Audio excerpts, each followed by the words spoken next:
नमस्कार, superfast news में आपका स्वागत है। मैं हूं आपके साथ समीक्षा दादीज। आज इस सुपरफास्ट में बात होगी नोएडा के गैंग ने सरकार को लगा दिए 15,000 करोड़ के चूने की। कंगाल पाकिस्तान में महंगाई ने तोड़ा 58 साल के रिकॉर्ड की बात करेंगे। बीजेपी सांसद ब्रजभूषण शरण सिंह की अयोध्या में होने वाली रथ रैली की। बालासोर ट्रेन हादसे की जगह पहुंचे प्रधानमंत्री नरेंद्र मोदी की बात करेंगे। 2024 लोकसभा चुनाव को लेकर क्या बोले वेणुगोपाल की। साथ ही जानेंगे लो कमीशन की रिपोर्ट पर मोदी पर कपिल सिब्बल ने साधे निशाने की। मौसम विभाग ने सुनाई खुशखबरी की बात करेंगे। घर पहुंचकर भी पत्नी से नहीं मिल सके मनीष सिसोदिया की। 4 युवा चेहरों पर टिकी बिहार की सियासत की। और आखिर में बात करेंगे पाकिस्तान से अपनी सरजमी पर पहुंचे भारतीय मछुआरों की। इसके साथ और भी कई तमाम बड़ी खबरों से आपको करवाएंगे रूबरू। उत्तर प्रदेश स्थित नोएडा से बड़े घोटाले की खबर सामने आ रही है। दरअसल नोएडा में एक गैंग ने सरकार को 15,000 करोड़ रुपए से ज्यादा का चूना लगाकर रेवेन्यू को नुकसान पहुंचाया है। इस गैंग ने फर्जी डॉक्यूमेंट से जीएसटी नंबर के साथ फर्म बनाकर सरकार के साथ फर्जीवाड़ा किया है। फिलहाल पुलिस ने इस गैंग का पर्दाफाश कर दिया है। नोएडा सेक्टर 20 थाना पुलिस ने इस मामले में 2 सीए समेत 8 लोगों को गिरफ्तार किया है। आपको बता दें कि पकड़े गए आरोपी नकली बिल बनाकर जीएसटी रिफंड लेते थे और सरकार को चूना लगाते थे। आरोपियों की इस गिरफ्तारी के बाद पुलिस को 2,660 फर्जी कंपनियां मिली हैं। इनमें से बीते 4.5 साल में आरोपियों ने 15,000 करोड़ रुपए से ज्यादा का जीएसटी रिफंड लिया है। फिलहाल पुलिस आरोपियों पर गैंगस्टर एक्ट के तहत कार्यवाही करके संपत्ति कब्जे में लेकर कुर्की की कार्यवाही करेगी। पाकिस्तान में महंगाई अपने चरम पर पहुंच गई है। लोगों को 2 जून की रोटी भी नसीब नहीं हो रही है। दरअसल पड़ोसी मुल्क में मुद्रास्फीति रिकॉर्ड 38% होने के कारण खाद्य कीमतें आसमान छू रही हैं।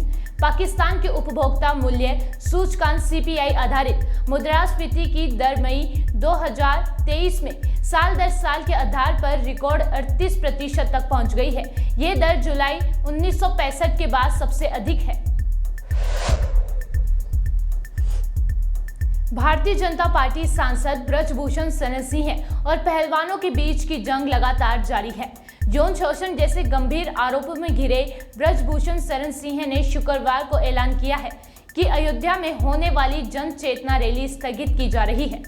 बीजेपी सांसद ने सोशल मीडिया पर पोस्ट करके कहा कि पुलिस जांच के चलते इस रैली को फिलहाल के लिए स्थगित किया जा रहा है।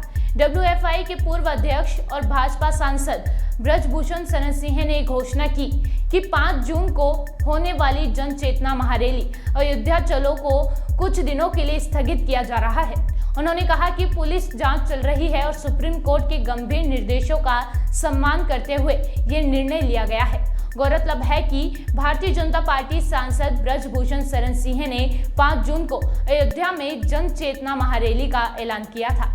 इस महारैली में ब्रजभूषण शरण सिंह ने साधु संतों से शामिल होने की अपील की थी।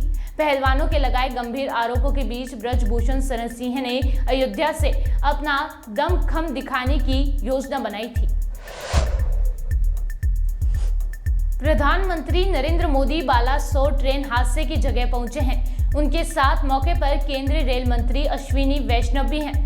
प्रधानमंत्री नरेंद्र मोदी हादसे का जायजा लेंगे और पीड़ितों से मुलाकात करेंगे।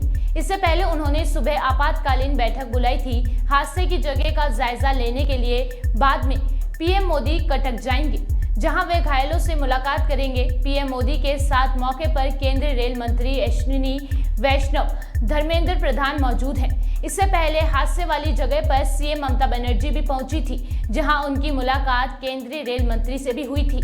इस बीच ममता ने मीडिया से बातचीत के दौरान स्पष्ट कर दिया था कि ये समय राजनीति का नहीं बल्कि स्थिति को सामान्य बनाने का है। वहीं पीएम मोदी ने राहत एवं बचाव कार्य में लगे लोगों से भी मिले हैं। फिलहाल स्थिति को सामान्य बनाने के लिए रूट डाइवर्जन का कार्य किया जा रहा है। कांग्रेस के वरिष्ठ नेता और प्रभारी महासचिव केसी वेणुगोपाल ने कहा कि भारत जोड़ो यात्रा के बाद एक नई कांग्रेस का जन्म हुआ है। उन्होंने कहा कि कांग्रेस नेतृत्व आज पार्टी के सलाहकार हैं। सोनिया गांधी और राहुल गांधी की भूमिका केवल इनपुट प्रदान करने के लिए है और अंतिम निर्णय मल्लिकार्जुन खड़गे लेते हैं। केसी वेणुगोपाल ने इंडिया टुडे कॉन्क्लेव साउथ 2023 में कर्नाटक में कांग्रेस की ऐतिहासिक जीत के बारे में बात करते हुए कहा कि इस देश में एक धारणा सी बन गई है कि बीजेपी अजय है और कांग्रेस कोई भी चुनाव नहीं जीत सकती है। चुनाव से 10 दिन पहले पीएम मोदी राज्य में चुनाव प्रचार कर रहे थे।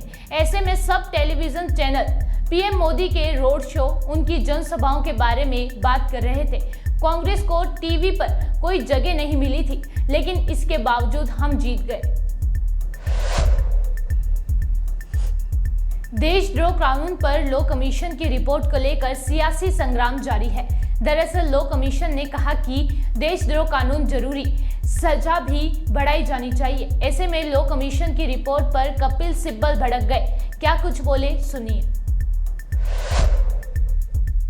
मुझे ये बताइए, अगर सुप्रीम कोर्ट ने टिप्पणी की और कहा कि आज के बाद जिस दिन वो फैसला दिया गया कि कोई और एफआईआर रजिस्टर नहीं होगी, तो इसका मतलब क्या था कि ऐसा लॉ संविधान में नहीं होना चाहिए, उस पर हम गौर करेंगे।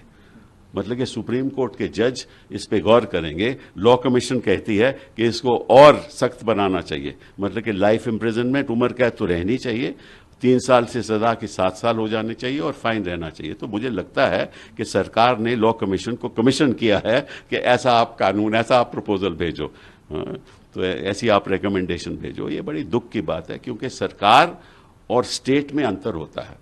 और ये जो कानून लागू किया गया था, पीनल कोड, जब ब्रिटिश सरकार यहाँ राज्य कर रही थी, इसलिए किया गया था कि गांधी जी और आम लोग सत्याग्रह पे जाते थे और उनको सेडिशन पे, लॉ पे उनको जेल में बंद किया जाता था, लेकिन वो सरकार को बचाना चाहते थे। आज के दिन हमारा हक है, संवैधानिक हक है, आर्टिकल 19 के अंतर्गत कि हम एजिटेशन कर सकते हैं सरकार की नीतियों के खिलाफ। हाँ, और अगर कोई किसी को जेल नहीं भेजते और उसके खिलाफ कार्रवाई होनी चाहिए, तो हम सड़क पे आ सकते हैं, कह सकते हैं कि सरकार क्यों नहीं कार्रवाई कर रही। तो अगर पुलिस ऑफिसर को लगेगा कि ये तो टेंडेंसी है पब्लिक डिसऑर्डर की, तो उसको सेडिशन में बंद कर देगा। इसका मतलब वो हमारे संवैधानिक हक भी छीने जा रहे हैं। तो मैं तो इस ताज्जुब है मुझे ऐसा लगता है कि कमीशन को बताया गया कि तुम ऐसी रिकमेंडेशन भेजो और फिर उसके बाद हम सुप्रीम कोर्ट जाएंगे और कहेंगे कि इस कानून को ऐसे ही नहीं, इसको और सख्त करना चाहिए। तो ये दुख की बात है। मेघवाल जी को ऐसा बयान नहीं देना चाहिए थे जब तक पूरे स्टेक होल्डर्स के साथ उनकी बातचीत नहीं हुई। उत्तर भारत में एक बार फिर से भीषण गर्मी का दौर लौट आया है। पिछले महीने कई दिनों तक हुई झमाझम बारिश की वजह से तापमान में गिरावट दर्ज की गई थी, लेकिन अब फिर से कई राज्यों में हीट वेव की स्थिति बनने लगी है। हालांकि दक्षिण के राज्यों में अभी भी बारिश जारी है। केरल, कर्नाटक समेत कई राज्यों में अगले 5 दिनों तक भारी बारिश का अलर्ट है। मौसम विभाग के अनुसार बिहार, पश्चिम बंगाल और सिक्किम में अगले 5 दिनों तक हीट वेव की चेतावनी है। 5 जून को साउथ ईस्ट अरेबियन सी के पास एक साइक्लोनिक सर्कुलेशन बनने वाला है, जिसकी वजह से उस इलाकों में अगले 48 घंटों तक लो प्रेशर एरिया बनेगा। मौसम विभाग ने बताया है कि राजस्थान में अगले 3 दिनों तक आंधी तूफान आएगा। केरल, लक्षद्वीप, साउथ इंटीरियर, कर्नाटक, तमिलनाडु, आंध्र प्रदेश में अगले 5 दिनों तक मध्यम बारिश होगी। इसके अलावा आंधी तूफान, बिजली कड़कने की गतिविधियां और तेज हवाएं भी चलेंगी। केरल में 5 जून को और अंडमान में निकोबार में 3 से 6 जून के बीच भारी बारिश होगी। दिल्ली के पूर्व उप मुख्यमंत्री और आप नेता मनीष सिसोदिया अपनी पत्नी से मिलने अपने दिल्ली स्थित आवास पर पहुंच गए हैं। दिल्ली हाई कोर्ट ने कल उन्हें अपनी बीमार पत्नी से सुबह 10 बजे से आज शाम 5 बजे तक मिलने की अनुमति दी थी। हालांकि अब बड़ी खबर सामने आ रही है, मनीष सिसोदिया घर पहुंचकर भी अपनी पत्नी से नहीं मिल सके हैं, क्योंकि उनके पहुंचने से पहले ही तबीयत बिगड़ने के चलते सीमा सिसोदिया को अस्पताल में भर्ती कराना पड़ा। हालांकि अदालत ने इस छूट के साथ भी कुछ शर्तें भी रखी हैं, जिनका पालन मनीष सिसोदिया को करना होगा। अदालत ने कहा कि इस दौरान सिसोदिया मीडिया से बातचीत नहीं करेंगे, मोबाइल फोन और इंटरनेट का भी इस्तेमाल नहीं कर सकेंगे। बिहार में बुजुर्गों की राजनीति के दिन अब पूरे होते दिख रहे हैं। पहले बुजुर्गों को परिपक्वता की नजरों से देखा जाता था, उनसे भूल चूक या गैर बराबरी की उम्मीद कोई नहीं करता था। बुजुर्ग राजनीतिज्ञों का अनुभव उनकी योग्यता का पैमाना था। अब सियासी पैरामीटर बदल रहे हैं। बीजेपी ने इस बदलाव की शुरुआत की थी। बीजेपी ने 75 साल के पॉलिटिशियन को रिटायर करने का चलन 2014 के बाद शुरू किया। लाल कृष्ण आडवाणी, मुरली मनोहर जोशी जैसे नेताओं को संरक्षण मंडल में बीजेपी ने बिठा दिया। दूसरे दलों में स्वाभाविक रूप से ये परिवर्तन आया है। मुलायम सिंह के रहते ही अखिलेश यादव ने समाजवादी पार्टी की कमान अपने हाथ में ले ली थी। बिहार की बात करें तो लालू यादव के सजायाफ्ता होने के बाद तेजस्वी यादव ने पार्टी की बागडोर संभाल ली है। लालू यादव अब सिर्फ नाम मात्र के राष्ट्रीय अध्यक्ष रह गए हैं। लोजपा नेता और केंद्रीय मंत्री रहे रामविलास पासवान ने भी बेटे चिराग पासवान को पार्टी की कमान सौंप दी थी। कन्हैया कुमार को कांग्रेस बिहार में लॉन्च करने की तैयारी में है। प्रशांत किशोर वैकल्पिक राजनीति की जमीन तैयार करने के लिए जन सुराज्य यात्रा पर बिहार के गांव-गांव भटक रहे हैं। पहली बार बिहार में अचानक चर्चा में आई पुष्पम प्रिया भी युवा हैं। ये अलग बात है कि राजनीति में जीतने तामझाम से उन्होंने एंट्री मारी थी। उसकी हल्की झलक भी चुनाव परिणामों पर नहीं दिखी। पाकिस्तान से लौटे भारतीय मछुआरे जिंदगी के कई साल गमों के काले अंधेरे साए में बीते, लेकिन अब इनकी खुशी का ठिकाना नहीं है, क्योंकि ये अपने वतन वापस आ चुके हैं। लगभग 200 भारतीय मछुआरों को पाकिस्तान ने रिहा किया, जिसके बाद सभी को सीमा सुरक्षा बल के जवानों द्वारा अटारी वाघा सीमा के द्वारा लाया गया। उधर के अपने समंदर में थे, मछली पकड़ रहे थे, पानी के बहाव से इधर चले गए। कैसे उसकी बरज जाए हमको लेके फिर वापसी में कराची में लांडी जेल में डाल दिया। उधर टोटल माहीगिरी 265 या 264 है, और बाकी के हमारे जो पहले भी पकड़ा के उधर बंद थे कैदी पुराने, वो 80-81 बंदे थे, उसमें से एक का मृत्यु भी हो चुका है। वो भी वही हमारी एक विनती है कि वो हमारे पहले आए थे और हमारे वापसी आएंगे, उससे अच्छा वो जल्दी उसको उधर से छुड़ा ले। अल्लाह करे पाकिस्तान इंडिया एक हो जाए तो हमको गरीब बंदे को मच्छी पकड़ने जाते, हमारे पेट के लिए हम जाते तो कोई तकलीफ नहीं। और हिंदुस्तान पाकिस्तान झगड़ा क्यों करते, आपस में झगड़ा करते। और अल्लाह करे मिलजुल के रहे तो इंडिया और पाकिस्तान के और मायगी को कोई तकलीफ नहीं और इंडिया को भी मायगी को तकलीफ नहीं, मिलजुल के रहेगा। क्या दुश्मनी, हम गरीब बंदा फंस जाते हैं मायगी, उधर भी पाकिस्तान वाला भी फंसा हुआ है और इंडिया वाला फंसा हुआ है। अभी कम से कम पहले भी 200 बंदा गया था, किसी को 4 साल हो गया था, किसी को 5 साल हो गया।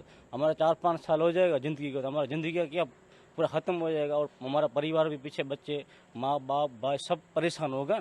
और हमारा 3 साल में पता नहीं घर पे क्या हुआ है क्या नहीं हुआ है। घर वाले को परेशानी होगी इस्माइल को, कि मेरा नाम इस्माइल है।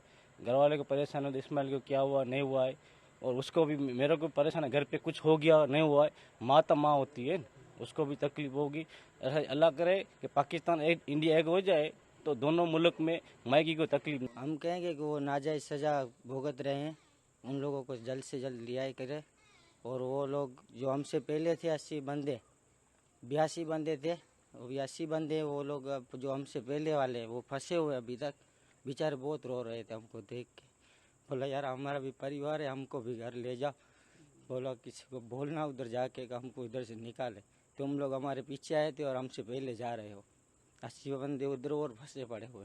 साथ ही सभी ने सरकार से अपील की कि बचे हुए लोगों को जल्द से जल्द देश वापस लाया जाए। हमको पता नहीं था कि बॉर्डर क्रॉस हो गया है से अभी हम खुश हो रहे। जेल में कोई हमको परवाह नहीं, सारे कुछ हमको सही से रखे, सही से खाना पीना दिया, सब कुछ दिया। घर जा हम बहुत खुश है। अभी खुशी नहीं है मेरे पे, गम में। क्यों, हमारे पीछे बंदे थे, वो पीछे वाले साले जाले आगे बंदे हो, और सारे नहीं हो, सारे बंदों का नाम कट के 82 बंदों का, वही हमको खुशी नहीं है। इतना गम हुआ हम लोग को, ये सारे रो रहे थे। दोनों मुल्कों को ये बंदों को निकलना चाहिए, बहुत परेशान है। बच्चे छोटे छोटे बच्चे लोग, ये सब इन लोगों को निकलना चाहिए। बस यही तमन्ना है। ये भाई सारे निकलेंगे तो हमारा भाई है, हिंदू मुस्लिम सारे भाई है, मिल के चले थे। हमको कोई परवाह नहीं, सारे हमको सही से रखे, अभी तक भी हमको सही से रखे। एक परवाह ये बंदे आ जाए ना वो सही है।